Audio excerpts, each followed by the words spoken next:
Look, I waited. I watched some film on it. I looked at the feedback. It's a good move.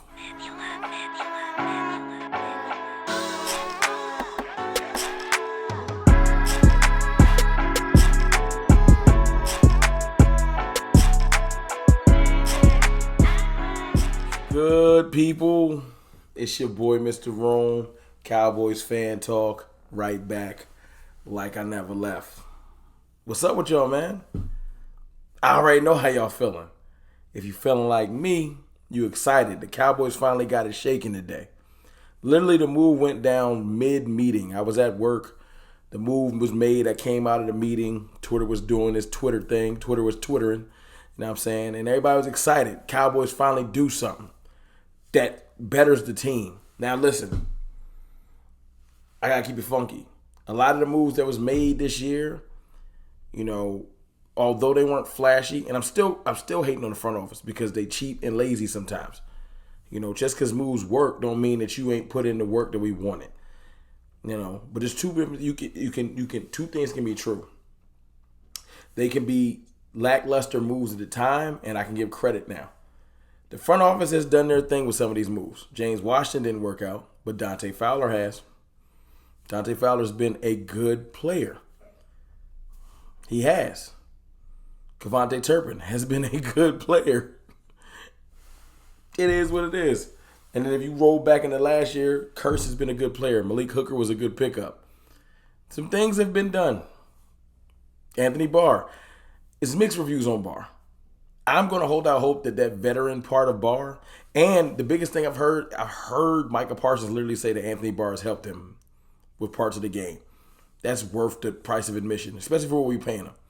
Jason Peters has paid dividends slightly. Small dividends, maybe only a couple plays here and there.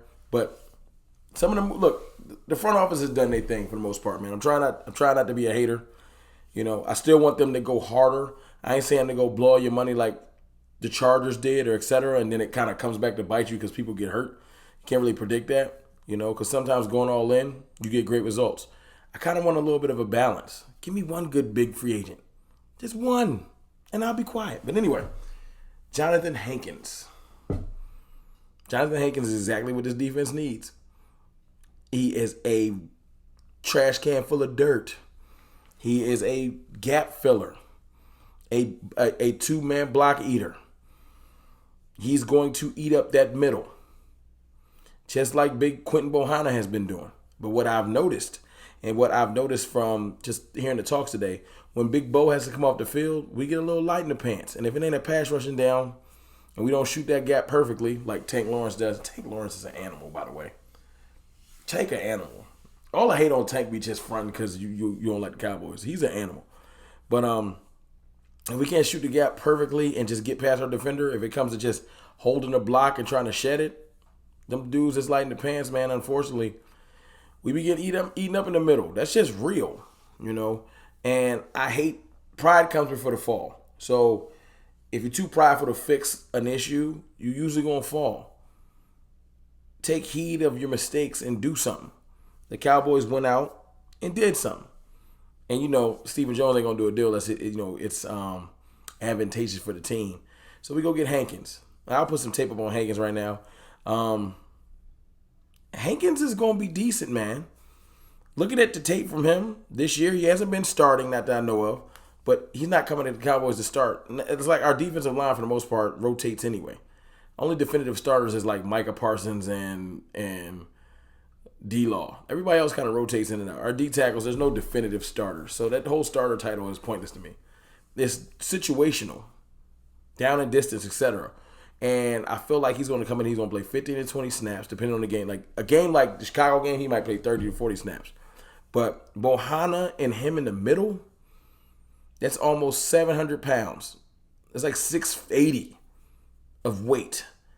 And what they'll do, the biggest thing that I'm excited about is allow Leighton Vander Esch and Anthony Barr to run free.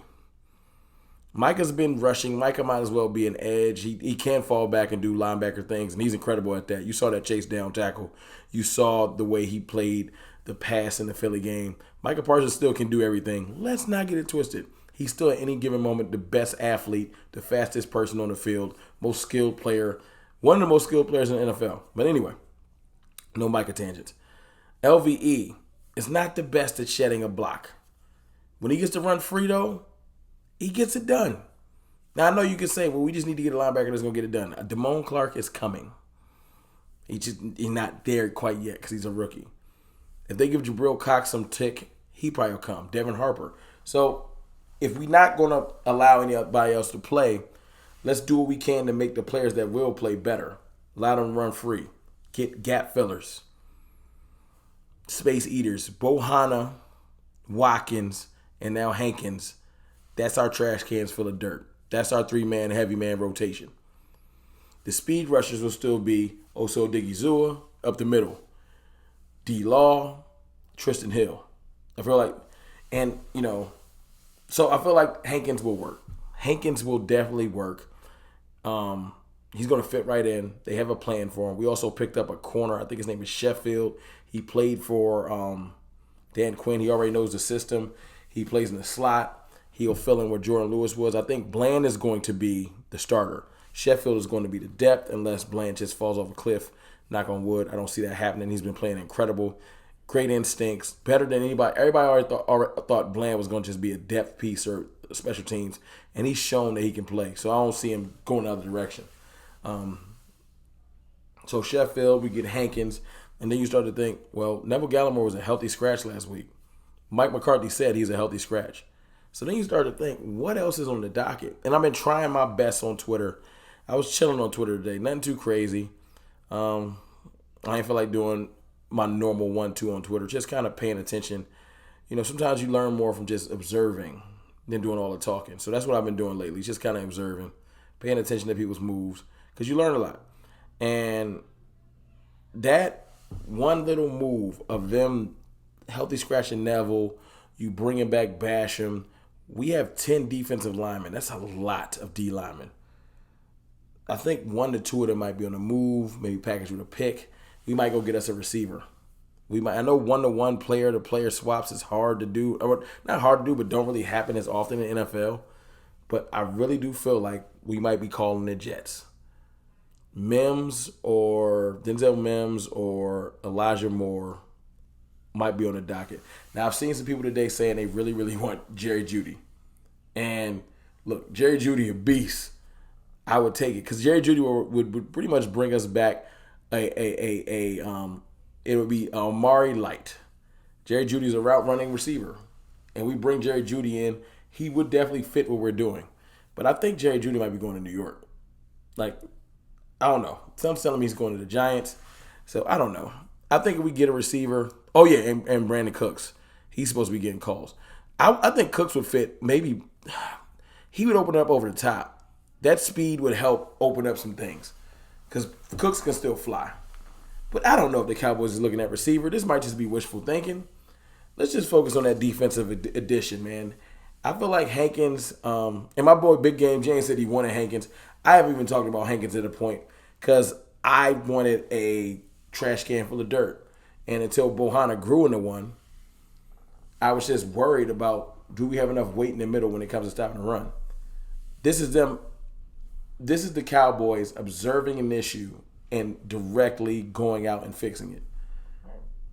It's not that we didn't have run steppers on this. It's when they come off the field, what happens. So now you rotate Hankins out there when Bohanna comes off. You bring Bohanna back on when Hankins comes off. Keep them fresh and keep that middle clogged. Keep LVE running free. Keep Anthony Barr running free. Keep Curse running free. Anybody that ends up back there playing linebacker, even Micah, that clogged middle will help. It will help. And he don't look slow off the line. This is not a Don Tari Poe situation, which is the first thing I thought. I said, nah. From watching the clips, he looks like he's really got some left in the tank. He's only 30. He got a couple more years in the clip, I feel like. And if we don't use him to 50 snaps, he going to be just fine. But y'all let me know what y'all think about the addition. Let me know if y'all think we're going to make any other moves. I appreciate y'all, man. And let me tell you this. This is what we talking about tomorrow, man. Let's not sleep on those Bears.